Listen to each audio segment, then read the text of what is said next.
સમજવાની વાતોને સાઈડ ઉપર મૂકો. પહેલો નિયમ બનાવી દો આજથી દેખાડો બંધ ભાઈબંધ. શો ઓફ ઇંગ્લિશમાં જેને કહેવાય આજથી બંધ. આપણો દેખાડો બહુ વધી ગયો છે. હું મારી સાસુ માટે આટલું કરું, હું મારી વહુ માટે આટલું કરું, હું મારા સમાજ માટે આટલું કરું. આજે દેખાડો છો એ બંધ કરીને જે સાચું કરવાનું શરૂ કરો ને સાહેબ, દુનિયા નહીં આખી બદલાની શરૂઆત થાય. બોલો હા કે ના? અને એટલા માટે હવે તમારો જવાબ જેવો તેવો નહીં હાલે, તમારે મને ઉર્જારે જવાબ દેવાનો. બોલો હા કે ના? હા, આ થાય તો દુનિયા બદલવાની શરૂઆત થાય. માટે બેઠેલા બધાને સમજાવવા માંગુ છું, હું બોલતો હોય કે દુનિયાનો કોઈ પણ સ્પીકર બોલતો હોય, સામેવાળા વ્યક્તિની સાંભળવાની કેપેસિટી ખાલી 3 મિનિટની છે. પછી દુનિયામાં કોઈ ન સાંભળે. પછી 2-3 મિનિટ પછી મોબાઈલ કાઢે, આજુબાજુ વાળાને ચેક કરે. એટલે દર 2-3 મિનિટે હું તમને ઇન્વોલ્વ કરવા માટે આમ હાથ હલાવીને કહીશ હલો, તમારે મને આમ હાથ હલાવીને કહી દેવાનું હાય, તો મને ખબર પડે કે મારી વાત તમારા સુધી જાય. હલો દાદા, આમ હાથ ઉપર કરીને હલાવવાનો. સ્વામી આમ હાથ કરતા હોય, તમને શું વાંધો આવે છે? હલો, ધન્યવાદ. આ જરૂરી છે. કેમ કે ભગવાનની કૃપાથી, માતાજીના આશીર્વાદથી, મારા માતા પિતાની કૃપાથી, ઈષ્ટદેવની દયાથી, પ્રકૃતિના પ્રાણ અને સેવનના સાર સાથે તમારા જેવા 25 લાખ કરતા વધારે લોકોને મળવાનો મોકો મને પ્રકૃતિએ આપ્યો છે. અને જ્યાં જાઉં છું જે વાત કરું છું એમાં એક જ વાત કરું છું, આપણા બદલાવ માટે આપણે નિમિત્ત બનવું પડે, એના માટે ઇન્વોલ્વ થવું પડે. હું તમને ઇન્ફોર્મેશન આપવા નથી આવ્યો, હું તમને ઇન્વોલ્વ કરવા આવ્યો છું. મતલબ માહિતી આપવા નથી આવ્યો, તમને જોડવા આવ્યો છું. જોડવું હોય તો થોડું જોડાવવું પડે. હલો, હા, થોડું આમ સ્વરમાં અને સુરમાં કહેવાનું, બધાને યાર ભેગા હોય એમ કહેવાનું, બેસુરા નહીં બનવાનું, હારે રહેવાનું. હલો, વાહ ભાઈ વાહ, લવલી પીપલ. બધાનો જિંદગીથી આભાર માનું. 3 શરત છે જે બહુ કામની છે, અને આ 3rd શરત થોડીક ડેન્જર છે. કેમ કે આનાથી માણસનું માઇન્ડસેટ બને છે, અને એ છે કે તમારે અદબ છોડવી પડશે. મોટા ભાઈ, તમને થાય કે આ જાડિયા અદબ કેમ છોડાવી?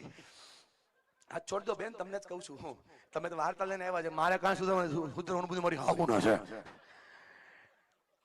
આ દુનિયામાં અદબ પડવાનો મતલબ હું થાય સમજો. એક દિવસ માણસ 60,000 વિચાર આવે, એક્શનમાં એક ના આવે. 1 મિનિટમાં 650 કરતા વધારે શબ્દો મગજમાં આવે. હું જેટલી સ્પીડથી બોલું છું આટલી સ્પીડથી બોલો. 150 કરતા વધારે શબ્દો ના બોલાય, બાકીના બધા બોડી લેંગ્વેજમાં જાય. અને આ અદબ પડવાનો મતલબ થાય બોલ્યા કર, બોલ્યા કર. તારા જેવા તો કેટલાય આવ્યા ને કેટલાય. અમને કઈ ફરક પડે? પણ હું પાડો આવ્યો છું ભાઈબંધ. પુષ્પા ઝુકેગા નહીં, मैं छोड़ेगा नहीं. केक कटेगा, सब में बटेगा. बोलो तैयार છો? બોલો હા કે ના? અને ચોથી અને સૌથી મહત્વની છેલ્લી શરત છે આ પ્રોગ્રામમાં. તમે જશો, તમારા વેવાય હશે, આજુબાજુના ગામવાળા હશે, 24 ગામનો સમાજ છે, અને બીજા બધા સમાજના ભાઈઓ પણ ઉપસ્થિત છે. કોઈ તમને બાજુવાળા પૂછશે ક્યાં ગયા હતા, તો કે એક ભાઈ આવ્યો તો સુરતથી, સાવજીભાઈ બોલ્યો હતો, હારી વાતો કરતો હતો, બધી વાતો હારી કરતો હતો બેન, પણ બધું તમારે મોટી વહુના કામનું હતું. આખો પ્રોગ્રામ પૂરો.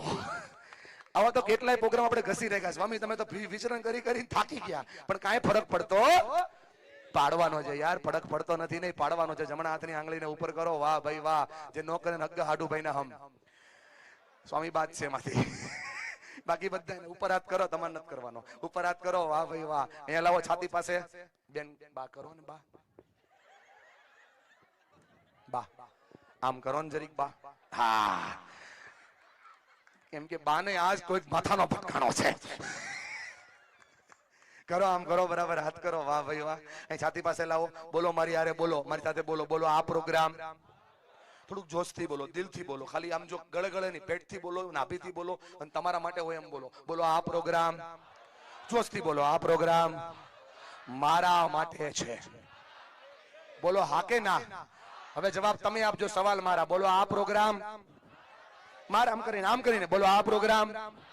કેમ કે આ ગામ, આ સમાજ, મારો ગામ ખુશ રહે જવાબદારી, મારો પરિવાર રાજી રહે જવાબદારી, માતા પિતાના સપના પૂરા કરવાની જવાબદારી, છોકરાઓને રાજી રાખવાની જવાબદારી, દુનિયામાં કંઈક કરી છૂટવાની જવાબદારી, સુધરવાની જરૂર.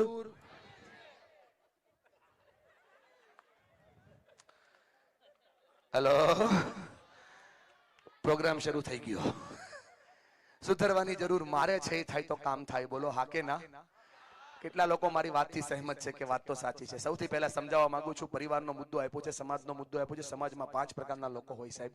5 પ્રકારના લોકો, 5 આંગળી જેવા, એક અંગૂઠા જેવા હોય. એ શું છે ખબર? અમે હોઈએ ને તો થાય, અમે ન હોઈએ તો કઈ ન થાય. જોઈ લો મારી સાઈઝ, જોઈ લો મારું કદ, જોઈ લો મારું વજન.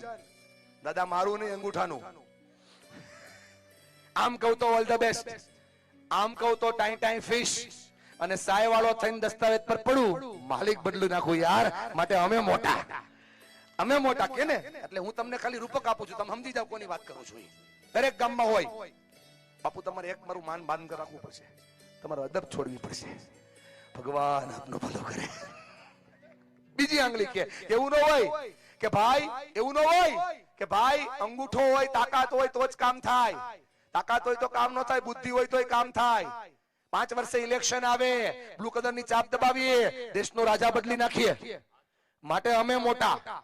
બાજુવાળી આંગળી કે એવું ન હોય ભાઈ, અમે ના હોઈએ તો મુઠ્ઠી જ ના બને, અમે ના હોઈએ તો ઘર જ ના બને, અમે ના હોઈએ તો પરિવાર જ ના બને.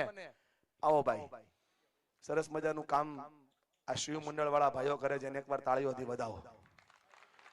સારું સેવાનું કામ કરે છે. આવો મિત્રો, પધારો. હવે જે આવે ને એને હાથે બેસવા દેજો ભાઈ, ભગવાન તમારું ભલું કરશે. ઈ તો ઈ ન્યા પાછળ બેહી ગયા હતા, એને કઈ એવું નતું તમે મને આગળ બેહાડો એમ. સાચું વાત ને ભાઈ?